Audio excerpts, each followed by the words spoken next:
Señor, ¿cuántas veces nuestras emociones, nuestros sentimientos invaden nuestro corazón, Señor, por causa de muchas, pero muchísimas cosas? Señor, esta noche queremos estar delante de ti para que nos guíes, Señor, para escuchar aquellas cosas que van a fortalecer nuestro corazón a través de que nuestras emociones, nuestros sentimientos, nuestra mente y nuestro corazón estén atentos a lo que diga tu espíritu y lo recibamos a través de nuestro mismo espíritu. Señor, estamos aquí, guíanos, Señor, te lo pedimos en el nombre de Jesús, y todo lo que hagamos, lo que pensemos y lo que digamos siempre, que sea para agradarte a ti, Señor. Te lo pedimos en el nombre de Jesucristo. Amén. Amén.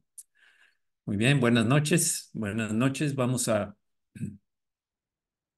iniciar con el tema de hoy, que es un tema que creo que a todos nos atañe porque, porque pues es una emoción que nadie puede decir que nunca la ha tenido, porque todos padecemos muchas veces de eso, y no es agradable a Dios que vivamos con esas que estamos percibiendo en nuestras ocasiones, en nuestro diario vivir. Así es que vamos a empezar con el tema que se llama Señor, ayúdame, siento miedo.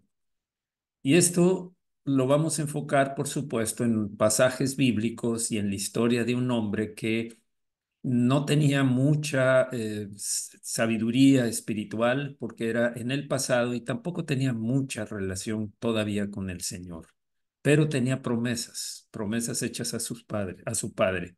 Así es que vamos a ver la, aquí vamos a ver la oración, la oración, una oración modelo de Jacob. Jacob, ustedes saben, hijo de Isaac, hijo de Abraham. Bien, empecemos por leer en Génesis capítulo 32, versículo 9. Y dijo Jacob: Dios de mi padre Abraham y Dios de mi padre Isaac, Jehová, que me dijiste, vuélvete a tu tierra y a tu parentela, y yo te haré bien. Debo aclarar que esto está sucediendo cuando Jacob había salido de vivir con Labán, su tío, hermano de su mamá, y se había venido a través de la instrucción que estamos viendo en este versículo, a regresar a donde se había establecido Isaac primero, y estaba todavía Esaú por allí. Así es que ese es el temor de él. Se iba a enfrentar con su hermano. Menor soy que todas las misericordias y que toda la verdad que has usado para con tu siervo, pues con mi cayado pasé este Jordán y ahora estoy sobre dos campamentos. ¿Me quieren decir si están recibiendo bien la... ¿Sí? Sí, Bien, Sí, muy pastor. bien. Sí, muy gracias. bien. Muy bien, gracias. Bien. Líbrame ahora de la mano de mi hermano, de la mano de Saúl, porque le temo. No venga caso y me hiera la madre con los hijos. Y tú has dicho, yo te haré bien, y tu descendencia será como la arena del mar, que no se puede contar por la multitud. Muy bien, ya les platiqué la escena en que está sucediendo esto, la situación que está viviendo Jacob, un temor a reencontrarse con su hermano después de haber pasado muchos años, muchísimos años había transcurrido, ya venía con esposas y con hijos, a, escuchando la dirección de Dios, la palabra de Dios que le decía, vuélvete a tu tierra y a tu parentela. Bien, parece ser que aquí un momentito. Listo. Ok. Frecuentemente, y esto es algo que lo vamos a ver no nada más en la vida de otros, sino en nuestra propia vida. Frecuentemente Dios hace que la vida de un hombre sea el reflejo de su carácter. Trasciende tanto nuestro carácter que van a suceder situaciones en nuestra vida que van a reflejar y van a hablarnos y movernos de costumbres incorrectas. Aparte, recordemos que Dios tiene un plan para cada persona. Y Dios quiere que se cumpla ese plan. Y los planes de Dios son para bien y no para mal. Así es que hay un eco del carácter interno del hombre en su experiencia externa. Es lo que estábamos comentando. Consideremos la vida de Abraham primeramente. Abraham, él confió en Dios en un grado eminente, tremendo, sorprendente. ¿Cuántos de los padres que estamos aquí, padres y madres, estaríamos dispuestos a sacrificar a nuestro hijo porque Dios nos lo pidió? ¿Cuántos estaríamos dispuestos? Por eso fue el padre de la fe, el amigo de Dios. Así está descrito en la Biblia. ¿Por qué? Porque él tenía confianza que aunque su hijo muriera, Dios se lo podía resucitar y regresárselo. Por eso es que estaba ciegamente, pero de veras ciegamente confiando en Dios. No de palabra, no de intención, sino en hecho y en verdad. No nos equivocaríamos si dijéramos que Dios también confió eminentemente en él. El Señor habló con Abraham como un hombre habla con su amigo, y cuando estaba a punto de destruir a Sodoma y a Gomorra, que es algo que sucedió, no se lo ocultó, porque dice en Génesis 18:17, y Jehová dijo, ¿encubriré yo a Abraham lo que voy a hacer? ¿Encubriré yo a Abraham lo que voy a hacer? Se preguntó Dios a sí mismo, ¿cómo voy a hacer eso con Abraham? ¿Cómo es que no le voy a decir cuáles son las consecuencias y qué es el juicio que va a venir sobre Sodoma y Gomorra, que eran lugares en donde ya sabemos estaba viviendo Lot, sobrino de Abraham? Y como Abraham había confiado en Dios de una manera tan notable, el Señor cumplió en su descendencia las promesas que le hizo. Dios cumple lo que promete. Estamos convencidos, sabemos eso, pero cuando un hombre ha confiado a tal grado en el Dios poderoso, en nuestro Dios, cumple las promesas y trasciende no nada más tu vida, tu familia, sino la descendencia, aquellos que a lo mejor ni vas a conocer, pero van a ser beneficiados con la promesa que Dios haga a ti o a tus padres en un momento dado. Y las formas externas de la adoración, de tal forma que fue, eh, perdón, un momentito, de tal forma que fue a través de la simiente de Abraham que la vida fue transmitida de una generación a otra hasta los días de nuestro Señor Jesucristo. Así es que eh, hasta los días de nuestro Señor Jesucristo. Luego, como siguiente paso, en contraste con la vida de Abraham, tomemos el caso de Jacob, que es el que nos ocupa en esta enseñanza. Jacob. Él comienza su vida engañando a su padre y a su hermano. Ese fue el inicio de la vida de Jacob. Jacob, la palabra Jacob quiere decir suplantador. Y eso desde que nació, él eh, iba a nacer su hermano, les tiró del tobillo y independientemente al nacer, todavía crecen y hay una competencia. El padre tenía preferencia por Esaú. Isaac tenía eh, inclinación por su hijo Esaú y su madre tenía inclinación por él. Así es que, por Jacob.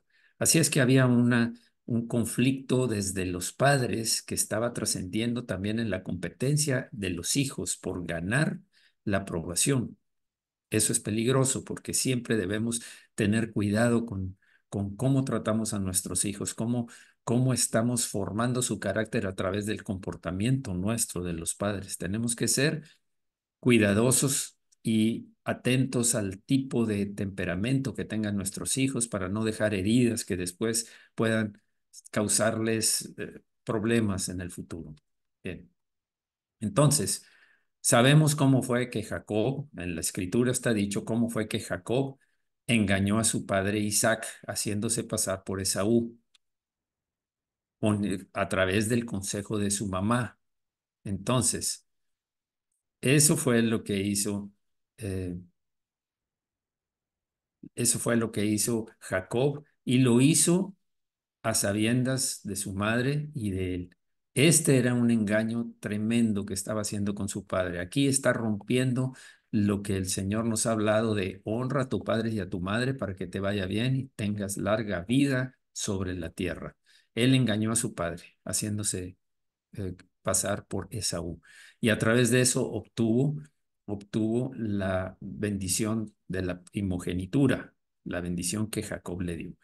Ahora, independientemente de cómo ese engaño pudo haber sido regido para cumplir los propósitos de Dios, fue algo totalmente injustificable. Sabemos que Dios había dicho que el mayor servirá al menor, pero era injustificable la forma en que este Jacob había hecho eso.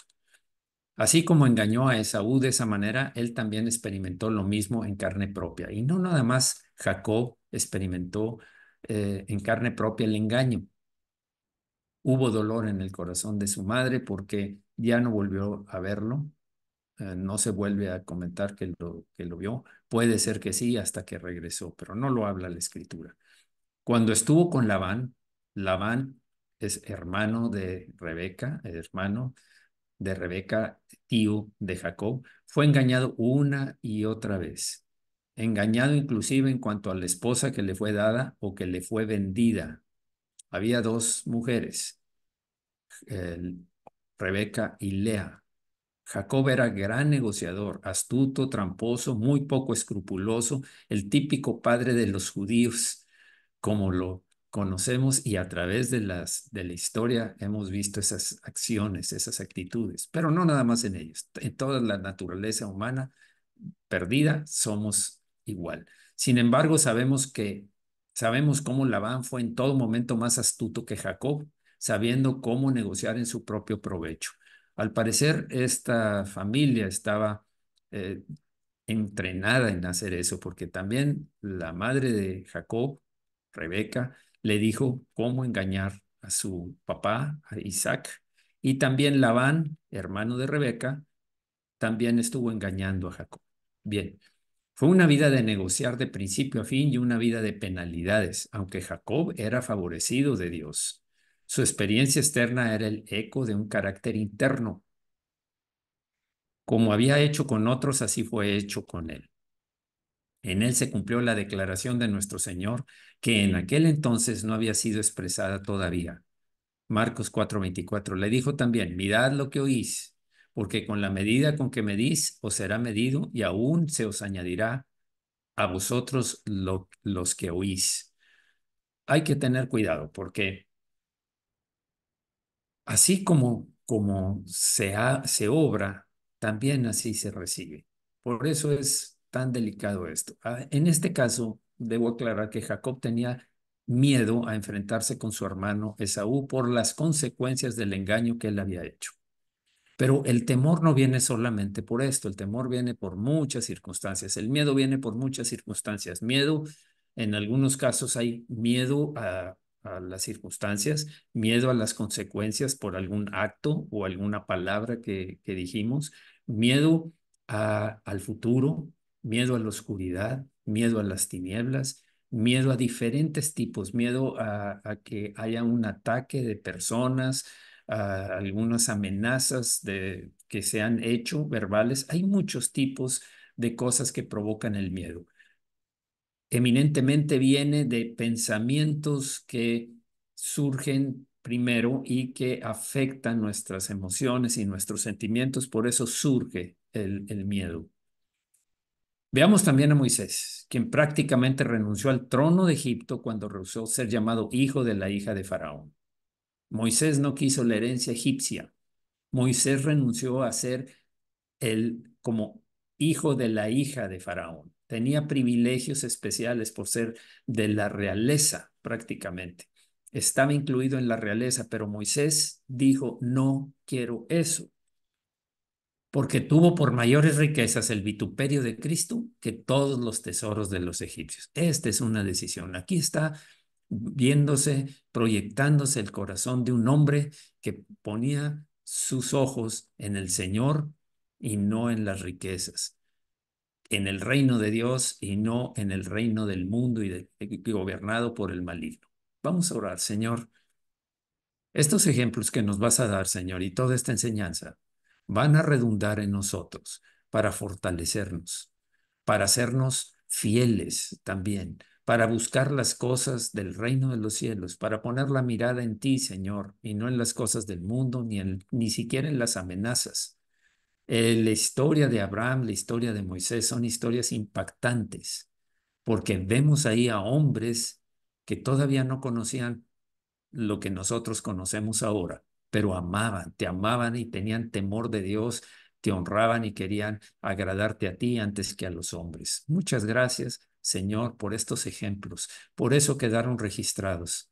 Pero hay otras cosas que vamos a ver aquí, Señor, en donde percibimos también tu misericordia, como en la vida de Jacob. Había sido tramposo, engañador, sin escrúpulos, un hombre así como cualquiera que puede ser de nosotros, pero tú tuviste misericordia y tú tenías un plan y habías hecho promesas a su padre Abraham. Por eso fue que tú lo escogiste y lo favoreciste en muchas ocasiones. Tuviste misericordia de él y lo levantaste hasta hacerlo el padre de multitud de hijos y formar finalmente al hombre llamado Israel. Gracias, Señor, por estos ejemplos. Queremos aprender, queremos hacerlos vida en nosotros conforme a lo que digas y mandes en tu palabra, Señor, en el nombre de Jesucristo. Amén. Amén. Sin embargo, ¿en qué se convirtió más tarde este Moisés?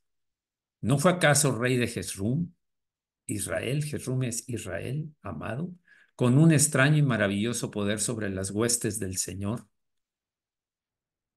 Rechazó la carne, que es representada por los egipcios, Egipto, y buscó al Señor. Esa es la recompensa que vamos a ver en la vida de Moisés. Y con un mayor reino bajo su mando, de acuerdo al juicio de todos los que son capaces de valorar correctamente las cosas, de lo que pudo haber tenido jamás si se hubiera convertido en el gobernante de Egipto y en el hijo de la hija de Faraón. Por supuesto, sabemos que él tenía derechos hereditarios de los egipcios, pero los rechazó. De hecho, salió de Egipto. Hay muchos otros ejemplos de esto, pero concentrémonos más bien y pongamos atención al mejor lado del carácter de Jacob, que es el que estamos poniendo nuestra atención para ver cómo fue que fue, así como él fue, que ya lo describimos, también Dios lo transformó. Dios lo convirtió, Dios tuvo misericordia, se extendió porque había una promesa. Ese es algo que debemos los padres tener claro, porque nuestras acciones, nuestra fe, nuestra confianza en Dios van a impactar en la vida de nuestros hijos también, así como la vida de Abraham impactó en Jacob.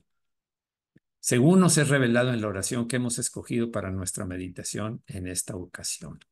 El capítulo de Génesis 32 del que es tomado nuestro texto nos informa lo relativo a las circunstancias del caso de Jacob en el momento que ofreció esta oración. Acababa de escapar de su conflicto con Labán, su tío, cuando recibió el indecible honor de ser recibido por los ángeles de Dios en el campamento. Pero para que no se exaltara más de lo necesario por la abundancia de las revelaciones que ellos le hicieron, un segundo problema venía pisando los talones del primer problema. Pronto iba a encontrarse con su hermano Esaú. Muy pronto iba a suceder esto. Y entonces el gran pecado de sus años pasados volvería a enfrentarlo con claridad. Había engañado a su anciano padre Isaac y había ganado la bendición de la primogenitura mediante un estratagema injustificable. Y podría esperar razonablemente que iba a cosechar el debido castigo por sus perversas acciones. Por supuesto que ya tenía la sensación de que estaba pagando lo que había hecho. Lo que siembres vas a cosechar. Sabemos muy bien ahora, por lo escrito, que esta es una ley prácticamente. Él la estaba experimentando por ahora. Con verdadera astucia oriental y también con una cantidad considerable de sentido común, hizo varios planes para apaciguar la ira de su hermano. Muchos planes. Y entonces, cuando hubo hecho lo que consideró prudente, se entregó a la oración. Envió obsequios a Esaú por delante, siervos que llevaban animalitos para regalárselos a su hermano. Luego se paró en dos campamentos, la esposa con los hijos. Y así fue como hasta atrás se fue Raquel y José hasta al final. Bien. Aprendamos de la experiencia de Jacob a esperar problemas, especialmente si hemos actuado de tal manera como para acarrearnos conflictos. Lo que siembres, vas a cosechar. Sabemos eso muy bien. Dios no es un Dios injusto. Dios disciplina al que ama y castiga a todo el que recibe por hijo. Así es que aprendamos de la vida de Él. Con todo ese padecimiento, todos esos miedos que tenía, esos miedos por los que pasó, fueron consecuencia de sus acciones del pasado. Habían pasado muchos años, habían pasado varios años y ya venía con hijos, con esposas, con Raquel y Lea por engaño de Labán y con animales que había ganado durante el tiempo que estuvo por ahí. Pero aprendamos también de la acción de Jacob que aunque la planeación es lo suficientemente correcta cuando es mantenida dentro de los límites adecuados, la oración es mucho más importante. Él hizo sus planes hasta donde pudo para caminar, para protegerse, pero eso no es necesario. Digo, no es suficiente. Hay otra cosa que es necesaria, mucho más importante, que es la oración. Fácilmente podemos caer en excesos en nuestra planeación, sobremanera. Podemos excedernos. Podemos depender demasiado del brazo del hombre o de la carne y de nuestra propia sabiduría y prudencia. Y tener tanta confianza en nuestras propias artimañas que puede desembocar en plena insensatez. Eso es tristemente lo que podemos llegar eh, lo que puede llegar a suceder en nuestras vidas, porque somos demasiado perfeccionistas y demasiado tratamos de resolver los problemas por nuestra propia cuenta, según nuestra percepción, nuestro discernimiento, nuestra inteligencia y sabiduría, es que queremos resolver los problemas. El báculo en el que nos apoyamos, el bastón, el báculo, puede convertirse en el mejor de los casos en una caña frágil, quebradiza. Estás apoyado en eso y de repente se quiebra y todo lo que estabas asegurándote con eso se viene abajo. Tal vez hasta se convierta en una lanza que nos atravesará y nos herirá por estar confiando en eso, porque no sabemos, a fin de cuentas, qué es lo que vaya a acontecer. Por lo mismo que estamos confiando en la carne, en brazo de hombre y no en brazo de Dios. El Salmo 118:8 dice, mejor es confiar en Jehová que confiar en el hombre, escrito en el Salmo 118. O que tener confianza en nosotros mismos también, no nomás confiar en el hombre en general, en los recursos, en los conocidos, en las influencias, sino tener confianza en nosotros mismos, estar confiados en que yo voy a salir esto, yo puedo hacerlo. No, yo no, yo voy a salir adelante. Sí tengo miedo, pero yo voy a hacerlo a mi manera. Cuidado con eso, mucho cuidado con eso. Estamos haciendo declaraciones peligrosas cuando decimos así. Pues aun si tuviéramos toda la sabiduría que pudiera alcanzar un hombre, no sería sino sabiduría de la creación creada, humana.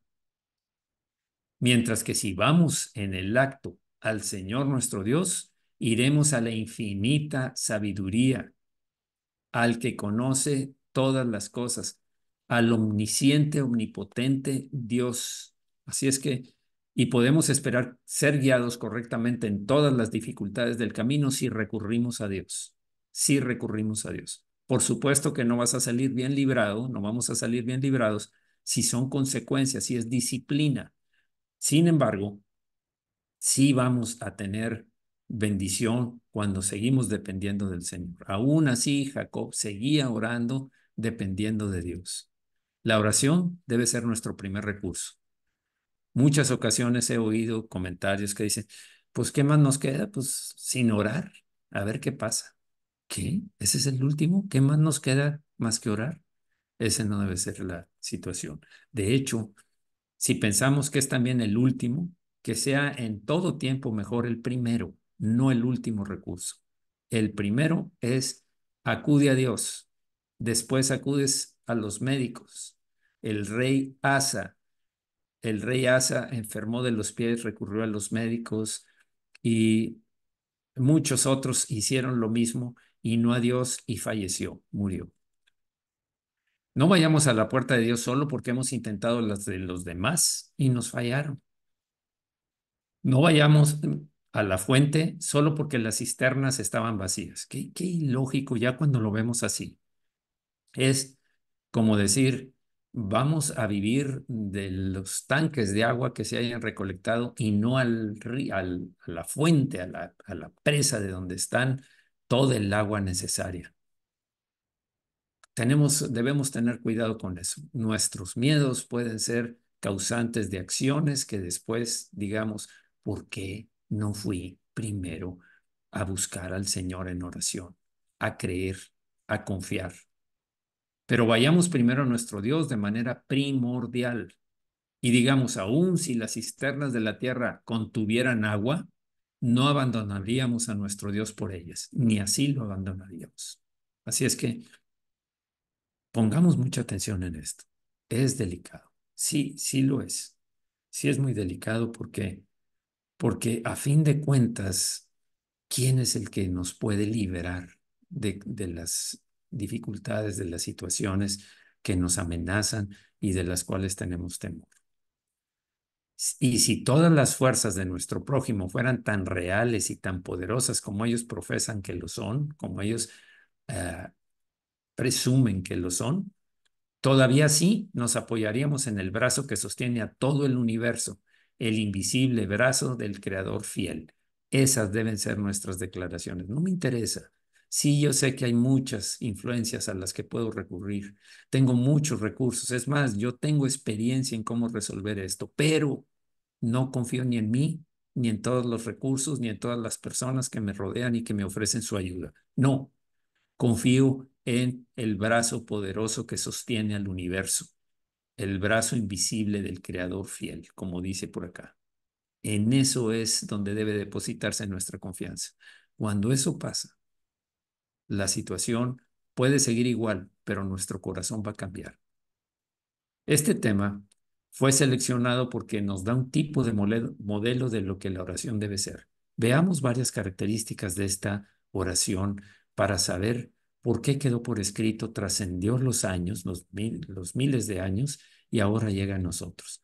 Lo veremos primero bajo esa luz y cuando lo hayamos hecho, añadiremos algo acerca de la última súplica de Jacob porque es muy sugestiva.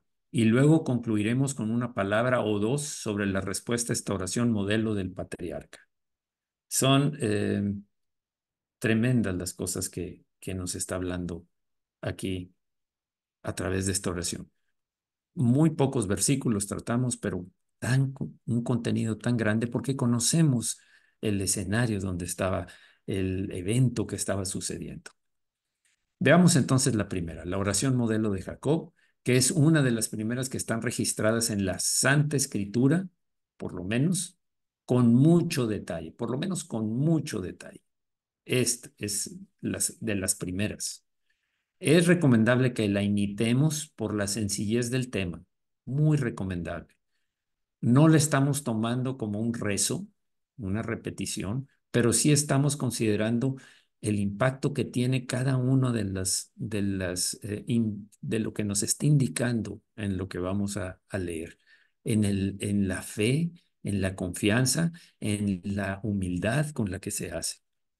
Jacob no viene ante Dios con una larga historia llena de rodeos, tratando de justificarse que él no lo hizo por eso, que es mi mamá me dijo y yo la oí, diciendo en términos generales que él estaba metido en algún tipo de problema del cual quería ser ayudado divinamente. Nada más. No, no lo hagamos así. No vino así Jacob, sino que menciona claramente las circunstancias peligrosas en las que se encontraba. ¿Qué es lo que te causa el miedo? Es lo que estamos hablando aquí. ¿Qué es realmente lo que te causa el miedo? No le des rodeos. Dios no lo necesita. Dios conoce todas las cosas. Dios ve hasta lo profundo de nuestro corazón, pero Él quiere oírnos. Él dice, oh Dios, líbrame ahora de la mano de mi hermano, de la mano de Esaú, porque le temo. Específicamente esa era la razón por la que recurrió al Señor. Por supuesto, Dios sabía que el nombre del hermano de Jacob era Esaú. Eso no era una novedad. Sin embargo, Jacob consideró necesario mencionar el nombre de su hermano para que su oración fuera específica y clara. Qué importante es esto. Qué importante es esto. Por eso es que nosotros pedimos, dime el nombre de la persona por la cual quieres que interceda. Nombre y apellido. Yo necesito saber para interceder a Dios y pedirle específicamente por la causa por la cual vamos a interceder y por el nombre de la persona. Así nos hemos acostumbrado y así se está haciendo. No lo dejemos flotando porque no sé, no, es que no puedo, es que no se vaya a sentir la persona, es que no vayas a decirlo a alguien y luego se llegue a saber. No, entonces mejor no lo digas, guárdatelo para ti. Por tanto, suplicó, líbrame ahora de la mano de mi hermano, de la mano de Saúl, porque le temo. No venga acaso y me hiera la madre con los hijos. Ya lo vimos, Génesis 32:11, y lo leímos. De eso quería ser librado, del temor de lo que estaba pensando que iba a hacer Esaú. En ese momento, estaba aludiendo probablemente a su amada Raquel y a su hijo José. Probablemente, no es con certeza. Aunque también se pudo haber referido a las otras madres del grupo, pues él era un padre tierno que se preocupaba por sus hijos. Recordemos que Lea fue la primera que le dio la hija mayor de Labán, que se la dio por engaño a Jacob. Bilha y Silpa eran las siervas que pertenecían a Lea y a Raquel y que las involucraron en esto con tal de tener más hijos y ganarse el corazón de Jacob. La historia está en Génesis, por favor, no vamos a profundizar en esto, pero sí puedes profundizar y conocer a fondo cómo sucedió esto. Y mencionó que estaban muy cerca de su corazón y necesitados especialmente de protección divina. Él estaba intercediendo por su familia. Él tenía miedo de sí mismo, pero tenía miedo por su familia, que pudiera ser destruida, que por la venganza posible de Saúl fuera destruida toda su familia, sus esposas, sus mujeres y sus hijos destrozados. Sabemos que de esas 4 mujeres llegó a tener 12 hijos en total, Jacob. Así es que esa es la preocupación. Así que podemos ver que Jacob es muy claro en cuanto a lo que pide a Dios. Y en esto somos exhortados a que lo imitemos. Sé claro cuando hables con Dios. Señor, tú ya sabes, tú sabes lo que necesito. Señor, tú sabes de qué padezco. Señor, esa no es una oración como el modelo que estamos tomando esta noche. Cuando oramos, usamos a veces expresiones muy vagas y no vamos directo al grano. Nos imaginamos que algún tipo de etiqueta religiosa nos prohíbe hablar con sencillez ante el trono de la gracia. No, no digas eso. No, no vaya a ser, no vaya a ser que Dios diga, expresa lo que tienes. Tu oración debe de ser honesta, transparente, porque a fin de cuentas Dios conoce lo que hay en nuestro corazón. No le vas a revelar y no le vas a ofender. Este concepto es totalmente erróneo. Olvidémonos de la etiqueta religiosa que nos prohíbe hablar como en vez de que Dios apruebe este modo de dirigirse a Él en oración, preferiría, y es lo que iba a comentar, mucho más que le habláramos como un niño habla a su padre terrenal. Papá, papá, tengo miedo, ayúdame, acompáñame, eh, prende la luz, ven conmigo, cualquier cosa que es lo que están pidiendo los niños. Y no hablo nada más del miedo, hablo de toda circunstancia, en todo tipo de oración. Tomamos la oración de Jacob, que estaba con miedo solamente, atemorizado por las acciones posibles de su hermano, pero a fin de cuentas es para todo tipo de oración, para cualquier necesidad. Eso es lo que Dios espera. Un corazón limpio, un corazón confiado, un corazón transparente delante de Él. Respetuosa y reverentemente, como se refiere uno a su Padre, recordando que Él está en el cielo y nosotros estamos en la tierra, tal como dice Eclesiastés capítulo 5, versículo 2. Él está en el cielo y nosotros en la tierra, por eso tenemos respeto y reverencia. ante nuestro Dios soberano que, que tiene todo el universo en su mano. No puede contenerlo, dice la Escritura. El universo no puede ser capaz de contener a Dios. Es más infinito Dios. Pero haciéndolo simple y sencillamente, pues nuestro Padre Celestial no necesita que adornemos nuestra conversación. No lo necesita. ¿Qué estás haciendo? Pensemos un momento, detengámonos y pensemos. ¿Querrá Dios que le digas muy elegantemente y que uses palabras muy elevadas como para expresar la necesidad que tienes? No, Dios es un Padre que nos ama. Y de tal manera amó Dios al mundo que envió a su Hijo unigénito. Y si nos dio a Jesús, ¿cómo no nos dará junto con Él todas las cosas, como dice Romanos? Especialmente los inconversos. Esta es una palabra para los inconversos y para ustedes y nosotros que ah, ayudamos, oramos, intercedemos por inconversos. Inconversos, bueno, especialmente los inconversos que deben imitar a Jacob en la sencillez de su forma de hablar. Yo he dicho en otras ocasiones que Dios no oye la oración de los impíos, excepto cuando te acercas a Él pidiendo perdón y la salvación, por supuesto. Y aún así, en otras ocasiones Dios oye porque tiene misericordia. Dios atiende la oración porque tiene misericordia. En muchas ocasiones los reyes, el pueblo, había pecado contra Dios, habían ido tras la idolatría y después se daban cuenta, incluso naciones paganas como Nínive, cuando fue Jonás a predicarles acerca del juicio que venía, que Dios había establecido para ellos, se arrepintieron desde el rey pusieron en ayuno desde el rey hasta los animales y se vistieron de ceniza y de silicio, quiere decir, se sentaron en ceniza, se vistieron de silicio, esa era una forma de humildad, de arrepentimiento que estaban usando. Y Dios se arrepintió del mal que venía porque vio la actitud del corazón. Dios es un Dios misericordioso realmente.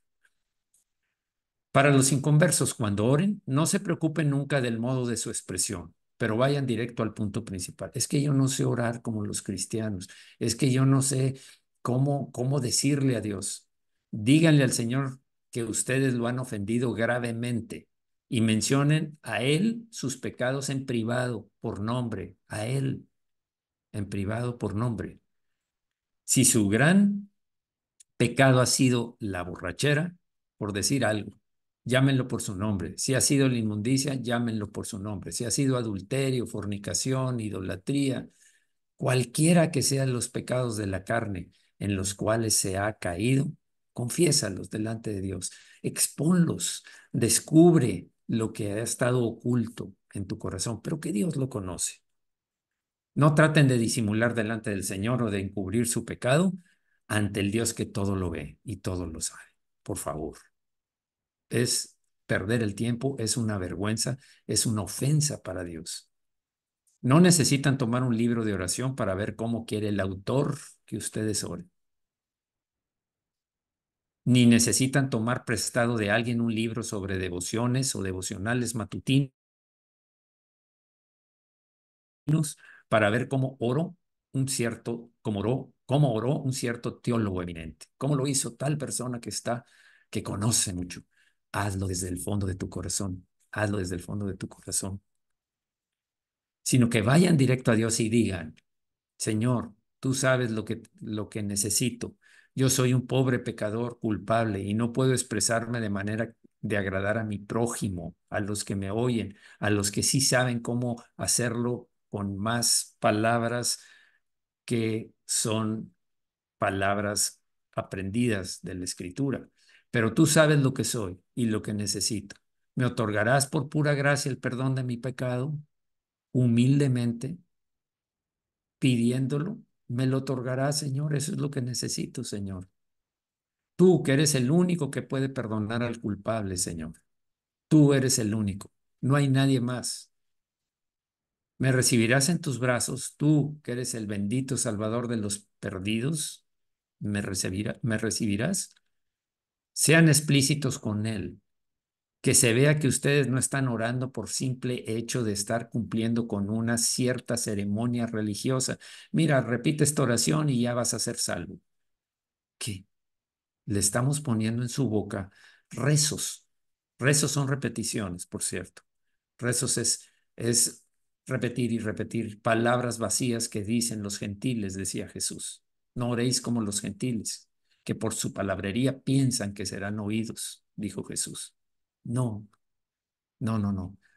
Tiene que ser lo que hay en el corazón. Por supuesto que no va a ser como tal vez lo oremos hoy en día, después de muchos años, después de más de 40 años de haber estado salvo y aprendiendo de lo que el Señor nos enseña, pero al principio no fue así. Al principio fue una expresión eh, inocente de un corazón que necesitaba al verse en el espejo de de los mandamientos, verse la suciedad, los trapos malolientes que eran su ropa y su aspecto y su mal olor que estaba emanando de su misma presencia por el pecado, sino que tienen un asunto real que tratar con el Altísimo. Todos sabemos cuál es nuestra solicitud y no deben estar dispuestos a abandonar el asunto antes de que su solicitud sea otorgada. El Señor quiere que todos sean salvos, que nadie se pierda, pero que todos se arrepientan. Tenlo por seguro. Si tú dices, bueno, es que yo no sé si quiera el Señor que esa persona sea salva porque, ay, no sabes lo que ha hecho. No me interesa. Yo confío en lo que dijo Dios. Confío en lo que dijo el Señor. Es que perseguía a los cristianos, habla mal de los cristianos, ha atacado a los pastores, ha atacado a las ovejas, ha atacado a los líderes. No me interesa, lo hacía también Pablo. Saulo, Saulo de Tarso lo hacía y el Señor tuvo misericordia porque tenía un plan para él y lo escogió, lo llamó y le dijo, él tiene que aprender lo que es necesario sufrir por causa del Evangelio.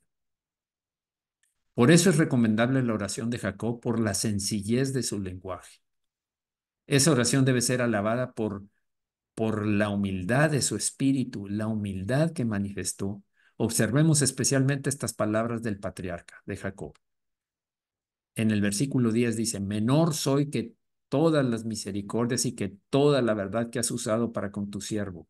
Ya has sido bastante misericordioso, Señor. Has extendido tu gracia y tu favor a mí en toda mi vida, aún sin conocerte, aún cuando era un rebelde pecador. Pues con mi callado pasé este Jordán y ahora estoy sobre dos campamentos. Es una expresión que estaba usando dos campamentos estaba refiriéndose, no vamos a entrar en detalles por ahora.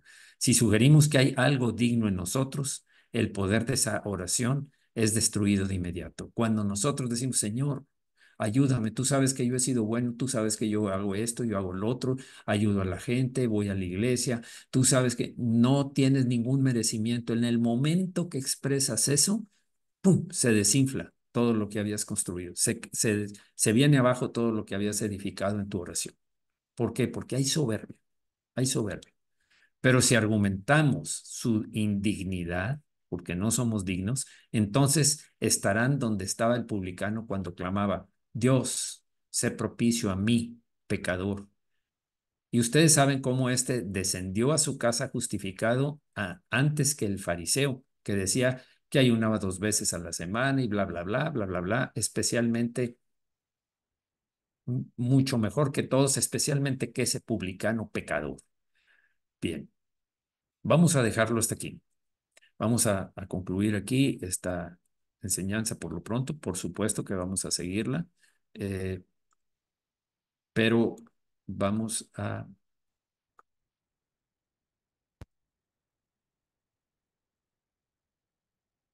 vamos a orar por esto. Señor, ¿cuánto necesitamos aprender acerca de la oración, Señor? ¿Cuántas cosas?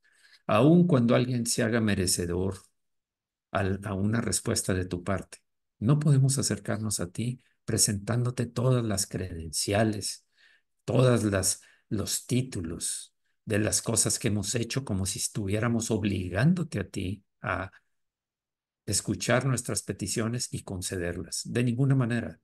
Tú eres rey. Tu trono está en el cielo, en los cielos.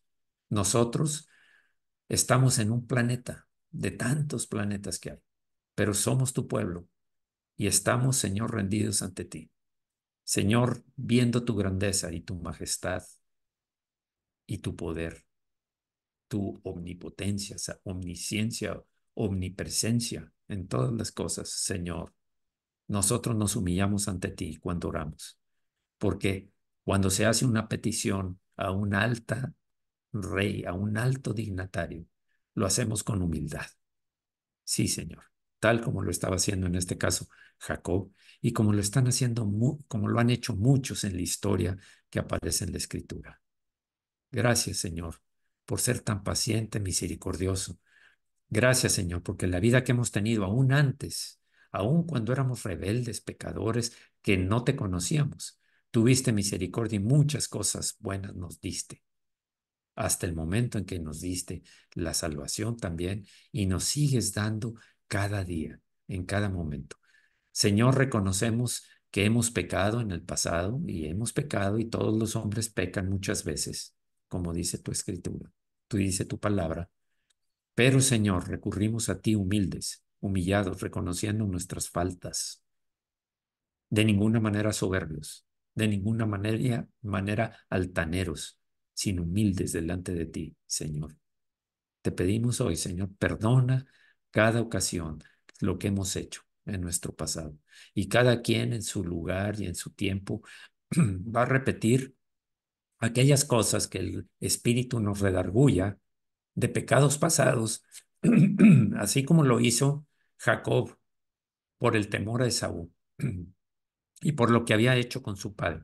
Él sabía que merecía un castigo, pero se humilló y clamó, y tú lo oíste y tuviste misericordia, Señor, porque tú no rechazas un corazón quebrantado. Al contrario, nunca lo rechazas. Un corazón humillado. Parte de las bienaventuranzas hablan de estas condiciones. Gracias, Señor, en el nombre de Jesucristo. Amén. Oro por los que están enfermos, Señor. Oro por todos ellos que están en las camas, sujetos a tratamientos, sujetos a medicamentos o de diferentes formas, Señor, estos hombres y mujeres que están enfermos, los cuales han solicitado oración. Señor, yo te pido por ellos. Te pido, ten misericordia, Señor. A solas yo digo el nombre de cada uno y lo que padecen, pero conforme me lo han comunicado, a solas contigo, quiero decir, pero ahora por lo pronto los incluyo a todos, Señor, porque sé que eres un Dios misericordioso. Así como Nehemías oró para pedir perdón porque el pueblo de Israel, los padres habían pecado por cuanto habían ido tras la idolatría y por eso habían sido llevados en cautiverio. Ahora estaban primero con Nínive o primero con Babilonia y luego con los medo-persas. Estaban arrepentidos y estaba pidiendo, clamando por perdón. Así nosotros, Señor, te pedimos, Señor, que sanes a todas estas personas. Y si algo tienen que hacer, si de algo se tienen que arrepentir, Señor, háblales a su corazón y danos palabras de sabiduría, palabras que sean de tu espíritu, para hablarle la palabra que sale de tu corazón, por si acaso no son creyentes, llevarlos a la salvación, porque más importante que sanar el cuerpo, que cualquier enfermedad del cuerpo, es la salvación eterna, porque el cuerpo finalmente va a quedarse aquí, pero la salvación eterna es por los siglos de los siglos de los siglos, y así seguiría toda la noche. Señor, gracias, Señor, por escuchar nuestra oración. Oramos también por los que están con corazones heridos, lastimados, impactados por el pasado de alguna manera, sea por sus antepasados, sea por otras personas que los han quebrantado. Señor, te pido por ellos, te pedimos por ellos, Señor. Sana sus heridas, sana su corazón, restáuralos. Señor, restáuralos, levántalos y que sean libres, sácalos de esas cárceles, Señor, de sufrimiento en donde se repite una y otra vez el daño que les hicieron, manifestado cada ocasión que les hacen una ofensa. Señor, gracias, Señor, porque hoy es nuestra oración. Te pido también por los que están limitados en su libertad física por causa de estar en centros penitenciarios.